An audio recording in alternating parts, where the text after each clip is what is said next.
सियावर रामचंद्र की जय।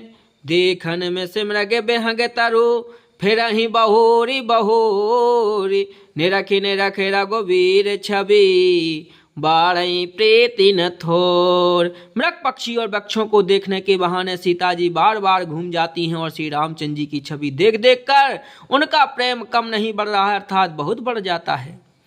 जान कठिन से बिचाप बिसूरते चले राखे और श्यामल मूरते। जब प्रभु जब जाते जान की जाने सुख स्नेह शोभा गुण खाने। शिव जी के धनुष को कठोर जानकर वे बिसूरती मन में विलाप करती हुई हृदय में श्री रामचंद्र जी की सांवली मूर्ति को रख चली। शिव जी के धनुष की कठोरता का स्मरण करके उन्होंने चिंता हो की थी कि ये सुकुमार श्री रघुनाथ जी उसे कैसे तोड़ेंगे। पिता के प्रण की स्मृति से उनके हृदय में क्षोभ था ही, इसलिए मन में विलाप करने लगी। प्रेम बस से स्वर विस्मृति हो जाने से ऐसा हुआ। फिर भगवान के बालक का स्मरण आते ही बल का स्मरण आते ही वे हर्षित हो गईं और सांवली छवि को हृदय में धारण करके चली।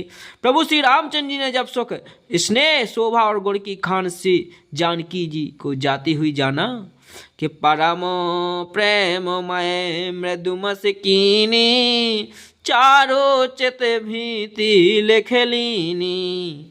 भई भवानी भवने बहोरी बंदी चरण बोली कर जोरी। तब परम प्रेम की कोमल स्याही बनकर उनके स्वरूप को अपने सुंदर चित्ररूपी भित्ति पर चित्रित कर लिया। सीता जी पुनः भवानी जी के मंदिर में गई और उनके चरणों की वंदन करके हाथ जोड़कर बोली, जय जय गिरि वरराज किशोरी जय महेश मुख चंद चकोरी। जय गज वदन खड़ानन माता जय गज वदन शरानन माता। जगत जननी दामन दुति गाता। हे श्रेष्ठ पार्वतों के राजा हिमाचल की पुत्री पार्वती आपकी जय हो। जय हो हे महादेव के मुखरूपी चंद्रमा की और टकटकी लगाकर देखने वाली चकोरी आपकी जय हो। हे हाथों के मुख वाले गणेश जी और 6 मुख वाले स्वामी कार्तिक की माता। हे जगत जननी, हे बिजली की सी कांति युक्त शरीर वाली आपकी जय हो। निहिमता वो आदि मध्य अवसान अमित प्रभाव वेदु नहीं जाना। भाव भाव बेभाव पराभव कारण विश्व विमोहन शोभा से विहारन। आपका न आदि है न मध्य और न अंत है। आपके असीम प्रभाव को वेद भी नहीं जानते।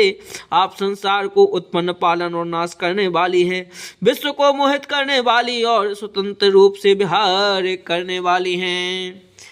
पति देवता सुतीय महू मातु प्रथमो तब रेख सिय राम।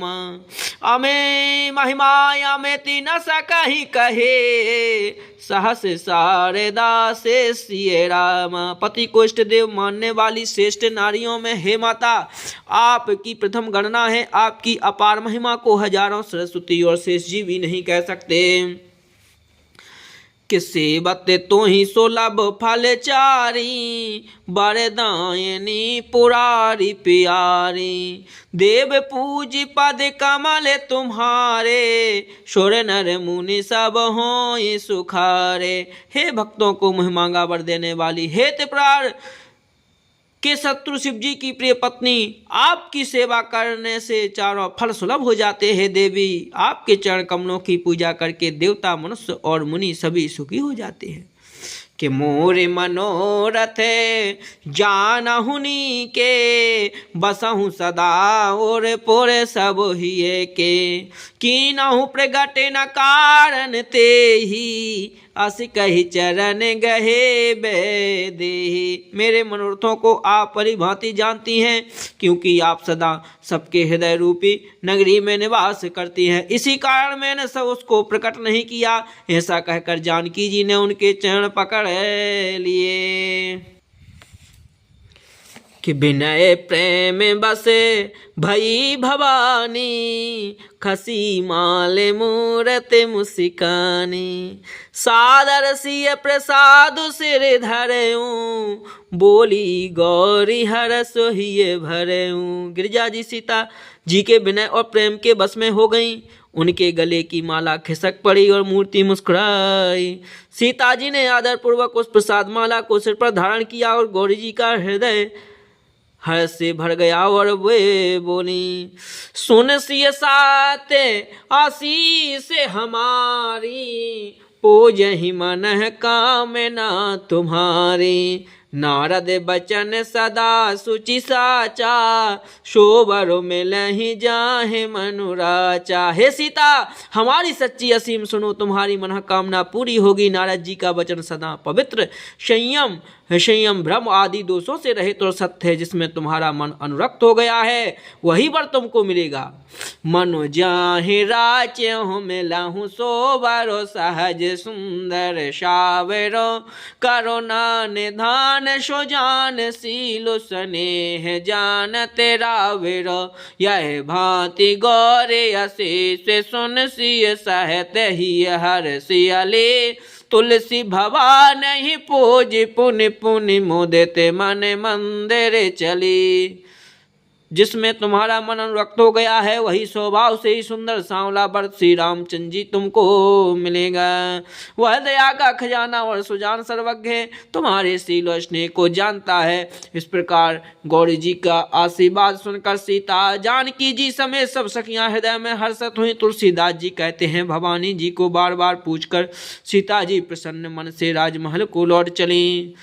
जान गौरी अनुकूल सिय, हिय हरस न जाहि कहीं, मंजल मंगल मूल बाम अंग फरकन लगे। गौरी जी को अनुकूल जानकर सीता जी के हृदय में जो हर्ष हुआ वह कहा नहीं जा सकता। सुंदर मंगलों के मूल उनके बाएं अंग फड़कने लगे। बोले सियावर रामचंद्र की जय।